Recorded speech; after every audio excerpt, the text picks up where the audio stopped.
Hello दोस्तों, आज हम लोग देखेंगे वन शॉट इकोसिस्टम का। तो आइए शुरू करते हैं। Manmade ecosystem. Manmade means artificial ecosystem. Artificial बोले तो जो खुद बनाते हैं। क्रॉपफील्ड है, एक्वेरियम हो सकता है, और जू होगा जो कि मैनमेड इकोसिस्टम का एग्जाम्पल होगा।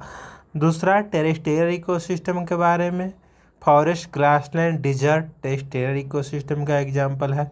एक्वेटिक इकोसिस्टम का अगर एग्जाम्पल पूछे तो pond, lake, wetland, river. Marine ecosystem में सी और ओशियन आ जाएगा। फिर इसमें हम लोग पढ़ेंगे इकोसिस्टम में इसका स्ट्रक्चर के बारे में, इनपुट में प्रोडक्टिविटी के बारे में पढ़ेंगे, ट्रांसफ़र ऑफ एनर्जी में फूड चेन या फूड वेब के बारे में देखेंगे, न्यूट्रिएंट साइकिल के बारे में देखेंगे, आउटपुट में डिग्रेडेशन या एनर्जी लॉस के बारे में देखेंगे। तो इकोसिस्टम एबायोटिक हो सकता है और बायोटिक हो सकता है। तो इकोसिस्टम को डिफाइन कीजिए। तो interaction between abiotic and biotic is called ecosystem. फिर है स्ट्रैटिफिकेशन किसे कहते हैं। तो vertical distribution of different species occupies different level is called stratification.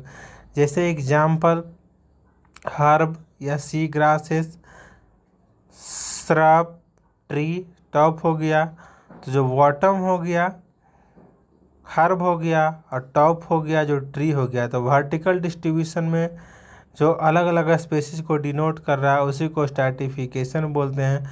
अब कंपोनेंट ऑफ द इकोसिस्टम, कौन कौन से कंपोनेंट है इकोसिस्टम में। तो फर्स्ट प्रोडक्टिविटी, सेकेंड में एनर्जी फ्लो, थर्ड में डिकम्पोजिशन और फोर्थ में न्यूट्रिएंट साइक्लिंग। तो एक्वेटिक सिस्टम ऑटोट्रॉफ होते हैं जो खुद से भोजन बनाएंगे। फाइटोप्लैंक्टन, सम एल्गी हो गया, फ्लोटिंग सबमर्ज हो गया, मार्जिनल प्लांट हो गया, found at the edges. Consumers जो खाने वाला, जैसे इसका एग्जांपल जू plankton, free swimming, bottom dwelling form से सब कंज्यूमर में आएंगे। कुछ इम्पोर्टेंट लाइन है जैसे conversion of inorganic into organic material with the help of radiate energy of the sun by autotroph. इस ऑर्गेनिक मटेरियल को कौन कौन खाता है। तो eat and bite by heterotroph. फिर है इसमें नेक्स्ट प्रोडक्टिविटी के बारे में पढ़ना है। तो प्रोडक्टिविटी में rate of biomass production is called productivity. जो रेट होता है बायोमास प्रोडक्शन को उसको प्रोडक्टिविटी बोलेंगे। यूनिट अगर पूछा जाए तो ग्राम-2, ईयर-1 या किलो कैलोरी मीटर-2। प्रोडक्टिविटी दो तरह के होते हैं, primary productivity and secondary productivity.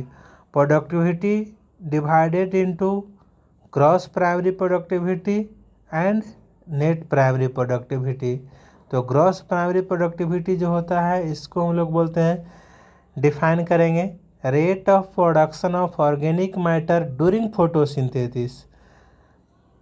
यानी कि rate of production of organic matter during photosynthesis को ग्रॉस प्राइमरी प्रोडक्टिविटी बोलेंगे। ग्रॉस यानी कि ग्रीन, तो ग्रीन यानी फोटोसिंथेसिस। दूसरा net primary productivity, amount of utilize by plant in respiration. यानी ग्रॉस प्राइमरी प्रोडक्टिविटी में से रिस्पायरेशन का जो लॉस होगा उसी को हम लोग बोलेंगे नेट प्राइमरी प्रोडक्टिविटी। फिर है सेकेंडरी प्रोडक्टिविटी, इसको डिफाइन करना है, available for the consumption to heterotroph यानी herbivores and decomposers. Rate of formation of new organic matter by consumer को सेकेंडरी प्रोडक्टिविटी बोलेंगे। तो इसको हम लोग डिफाइन कर लेंगे। फिर है दूसरा प्राइमरी प्रोडक्टिविटी डिपेंड ऑन। तो प्राइमरी प्रोडक्टिविटी किस पर डिपेंड करता है। तो first plant species inhabiting a particular area, second variety of environmental factor, third availability of nutrients, fourth photosynthetic capacity of plant पे। तो अगर पूछा जाए कि प्राइमरी प्रोडक्टिविटी डिपेंड अपॉन, तो ये 4 पॉइंट हो जाएगा। फिर है annual net primary productivity whole biosphere is approximately 170 billion tons of organic matter है। तो ये भी क्वेश्चन आता है कि पूरा एनुअल नेट प्राइमरी प्रोडक्टिविटी जो होता है पूरे होल बायोस्फीयर में कितना बिलियन टन्स होता है, तो 170 billion tons of organic matter. The productivity of the ocean में पूछेगा तो 55 बिलियन टन्स होता है। अब है डिकम्पोजिशन किसे बोलते हैं, तो break down complex organic matter into inorganic substances like carbon dioxide, water, and nutrients. The process is called decomposition. Dead plant remains such as leaves, bark, flower, and dead remains of animal, including fecal matter, constitute detritus. अब हम लोग इसमें देखेंगे रा material कौन कौन से रा मटेरियल होता है डिकम्पोजिशन के लिए। इसको स्टेप डिट्राइटिव होरस का एग्जाम्पल आएगा तो अर्थवर्म मारेंगे, आंसर करेंगे। अब इसका स्टेप है डिकम्पोजिशन का, पहला फ्रैगमेंटेशन।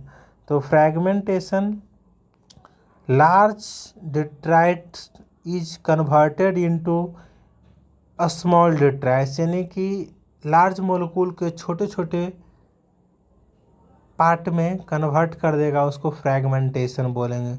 दूसरा है leaching, water soluble inorganic salt dip into the soil and get precipitated को लीचिंग बोलते हैं। थर्ड में catabolism, bacterial and fungal enzyme degrade detritus into simple inorganic substance को कैटाबोलिज्म बोलेंगे। फोर्थ में ह्यूमिफिकेशन है, humification and mineralization occur during decomposition in the soil. Accumulation of dark color amorphous substance is called humus बोलते हैं। Highly resistant to microbial action and undergo decomposition at an extremely slow rate होगा। Colloidal in nature, it serves as reservoir of nutrients. Fifth point है mineralization, the human further degrade by some microbes and release inorganic nutrients occur by the process is known as mineralization. Decomposition किस किस चीज़ पर depend करता है, तो oxygen requiring capacity पर। दूसरा chemical nature of detritus पर भी डिपेंड करेगा, क्लाइमेटिक कंडीशन पे भी डिपेंड करेगा। Climatic condition, decomposition rate is slower, अगर डिकम्पोजिशन रेट स्लोअर होता है तो उसमें डिट्राइटस का जो मात्रा होगा रीच होगा किसका किसका, लिग्निन और काइटिन का। अगर क्विकर होगा, फास्ट होगा, तो उसमें डिट्राइटस रीच होगा nitrogen and water soluble substance like sugar का। सॉइल मॉइस्चर एंड टेम्परेचर, तो वार्म एंड मॉइस्ट होगा तो फास्टर होगा, कोल्ड एंड ड्राई में स्लो होगा। एनर्जी का फ्लो अब देखेंगे, इम्पोर्टेंट कुछ पॉइंट है जिसको हम लोग देखेंगे। Except for the deep sea hydrothermal ecosystem, sun is the only source of energy for all ecosystem on earth. Except deep sea hydrothermal ecosystem को छोड़कर सन ही जो है एक ओनली सोर्स ऑफ एनर्जी है पूरे इकोसिस्टम ऑन अर्थ का। PAR का full form अगर पूछे तो फोटोसिंथेटिकली एक्टिव रेडिएशन, जो कि 2 से 10% कैप्चर प्लांट करता है। सम बाई फोटोसिंथेटिक बैक्टीरिया जो कि सस्टेन द वर्ल्ड। कुछ पॉइंट है, all organism dependent on producer directly या इनडायरेक्टली, ये कुछ पॉइंट है। NCERT का सारा पॉइंट है लाइन बाय लाइन। अब पूछेगा कि एनर्जी का फ्लो कैसा होता है, तो यूनिडायरेक्शनल फ्लो होता है। एनर्जी का जो फ्लो होता है यूनिडायरेक्शनल होता है।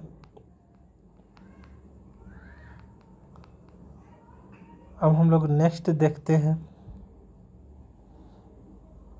The green plant in the ecosystem terminology are called producer. In terrestrial ecosystem herbaceous और woody plant.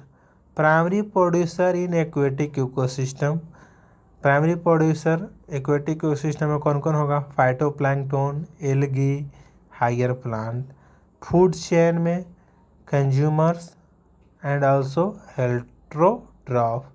Primary consumers will be herbivores. Simple grazing food chain, GFC का फुल फॉर्म था grazing food chain, जो कि कैसे कैसे grass का producer grass को खाए अगर गोट तो ये हो जाएगा प्राइमरी कंज्यूमर, और गोट को मैन खाता है तो सेकेंडरी कंज्यूमर। प्राइमरी कंज्यूमर्स अब देखेंगे, the consumer that feed on these herbivores और कार्निवोरस, या और करके इसको हम लोग करेक्टरी बोल सकते हैं, प्राइमरी कंज्यूमर भी। सेकेंडरी कंज्यूमर किससे बोलेंगे? वैसे एनिमल जो depend on primary consumer for feed is called secondary consumer. DFC यानी कि डिट्राइटस फूड चेन, ये शुरुआत होता है begins with dead organic matter made up of decomposers which are heterotrophic organism, fungi and bacteria. Saprotroph, sapro means decomposer नहीं होता है, decomposer secrete करता है डाइजेस्टिव एंजाइम को that break down dead and best material into simple organic material. In aquatic ecosystem grazing food chain is the major conduit of for energy. In terrestrial ecosystem, much larger fraction of energy flow through the detritus food chain than through the grazing food chain. Some animals like cockroach, crow, etc. are omnivorous. These natural interconnection of food chain makes it is a food web.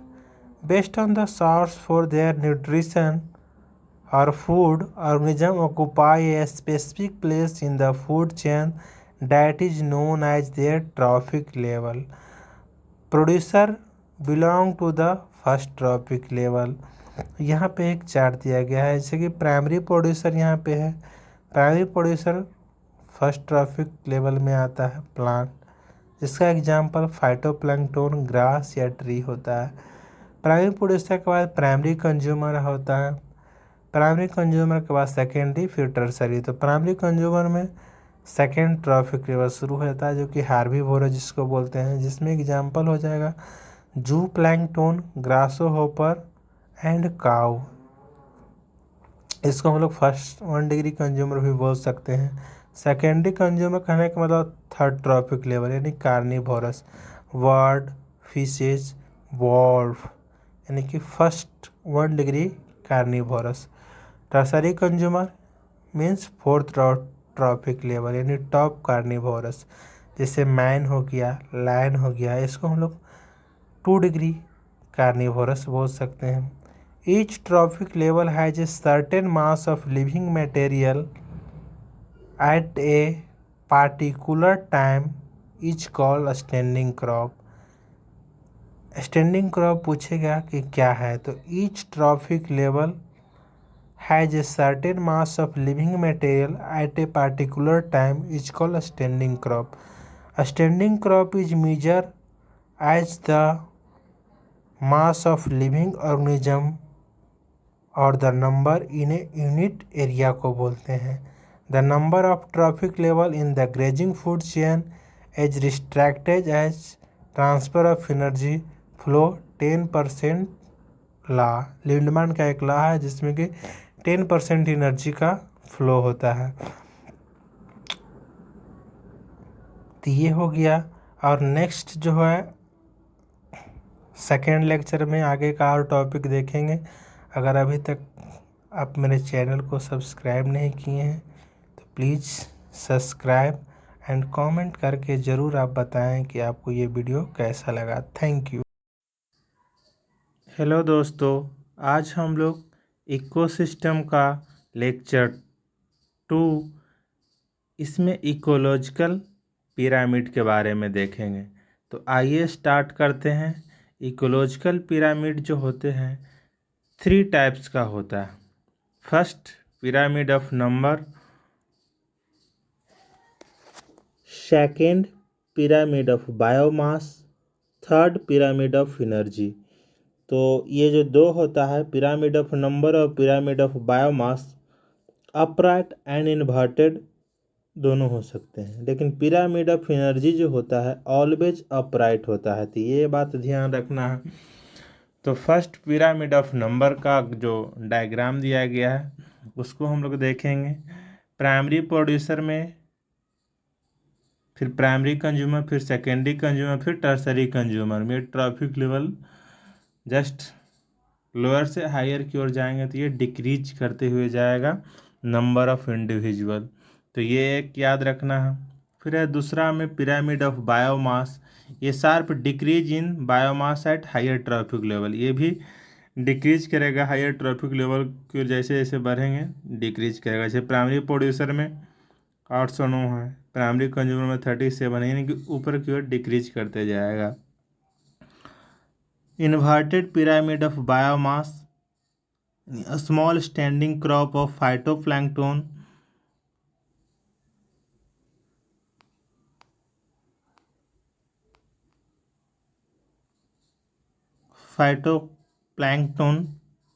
Support large standing crop of जू plankton. ये inverted होता है जो कि aquatic में होता है।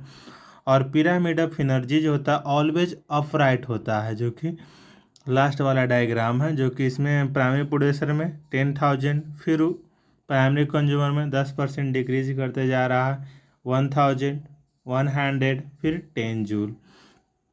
ये हो गया। फिर यहाँ पे एक पॉइंट है जो याद रखना है। ट्रॉफिक लेवल रिप्रेजेंट करता है फंक्शन लेवल को, नोट स्पेसीज लेवल को। तो ये भी बात याद रखना है कि ट्रॉफिक लेवल जो होता है वह रिप्रेजेंट करता है फंक्शन लेवल को, ना कि स्पेसीज को। स्पेसीज में occupy more than one trophic level in the same ecosystem at the same time. Species जो होता है ये एक से अधिक ट्रॉफिक लेवल में सेम टाइम सेम इकोसिस्टम में पाया जाता है। जैसे कि कोई स्पैरो है, अगर ये भोजन करता है सीड को, फ्रूट को, पी को, तो ये प्राइमरी कंज्यूमर है। लेकिन यही अगर सेकेंडरी कंज्यूमर हो जाएगा जब ये खाएगा इंसेक्ट को एंड बॉर्म्स को। तो ये बात भी याद रखना है।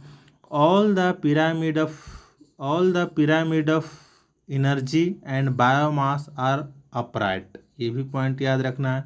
Pyramid are more in number and biomass than the herbivores. फिर also energy at a lower trophic level is always more than at a higher trophic level। Energy जो होगा लोअर ट्रॉफिक लेवल में ऑलवेज ज़्यादा होगा higher traffic level से। कुछ exception है, जैसे कि pyramid of energy always up ही राइट होगा, वह कभी इन्वर्टेड नहीं हो सकता है energy. Trophic level to the next trophic level, इनके वन ट्रॉफिक लेवल से दूसरे ट्रॉफिक लेवल की ओर जाएंगे तो some energy always lost as heat at each step, each bar in the energy। ecological succession, change in response to environment। Ecological succession के बारे में देखेंगे। ये पहले चेंज करेगा रिस्पॉन्स टू एनवायरनमेंट, उसके बाद let community near equilibrium with the environment is called climax community. ये मैचिंग में आता है कि विच क्लाइमेक्स कम्युनिटी क्या है।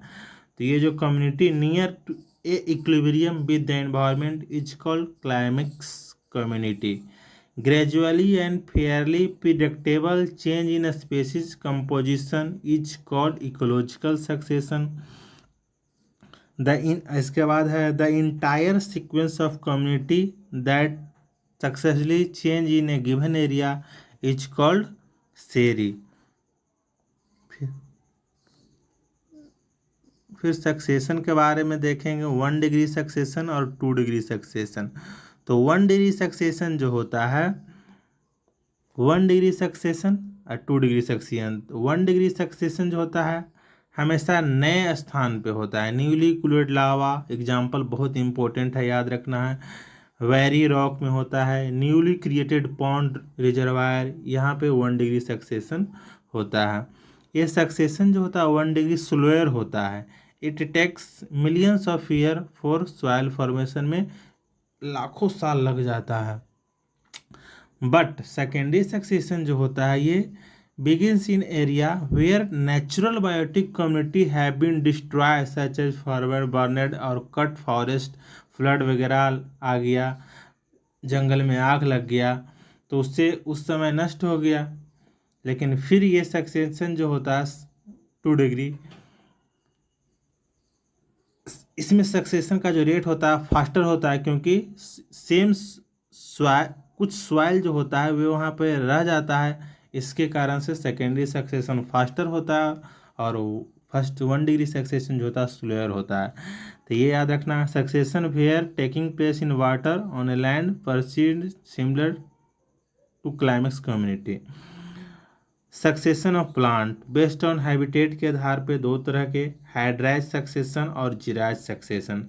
हाइड्राइज में कहने का मतलब takes place very wet area. Hydra means क्या होता है, हाइड्रा यानी वाटर यानी कि वेट एरिया, जिराज यानी कि ड्राई एरिया में।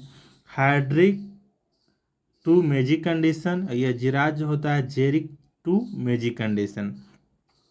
The species that invade a bare area और कॉल्ड पायनियर स्पेशीज उसको बोलते हैं। अब हाइड्रा सक्सेशन के बारे में देखेंगे।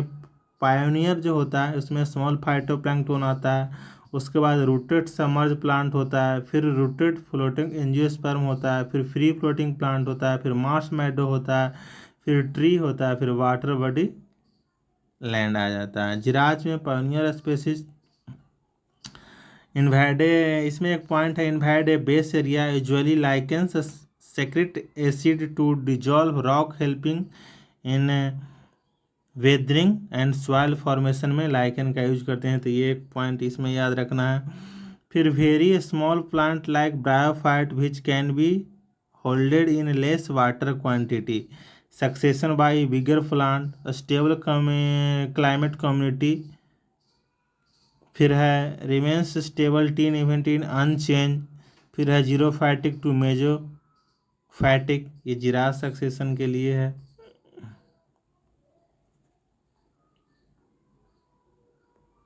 फिर है न्यूट्रिएंट साइकिल के बारे में। तो न्यूट्रिएंट साइकिल जो होता है इसमें स्टैंडिंग स्टेट डिफिनीशन है, जो कि नीट में भी क्वेश्चन आया है। The amount of nutrients such as carbon, nitrogen, phosphorus, calcium etc present in the soil is called standing state. Nutrient cycle 2 तरह के साइकिल होते हैं, गैसियस साइकिल और सेडिमेंट्री साइकिल। गैसियस साइकिल में नाइट्रोजन और कार्बन आता है, सेडिमेंट्री में फास्फोरस और सल्फर आता है, जो कि लोकेटेड होते हैं अर्थ क्रस्ट में। इन्वायरमेंटल फैक्टर में हम लोग को पढ़ना है सॉइल के बारे में, मॉइस्चर के बारे में, पीएच के बारे में और टेम्परेचर के बारे में। तो कार्बन साइकिल के बारे में थोड़ा सा पढ़ लेते हैं।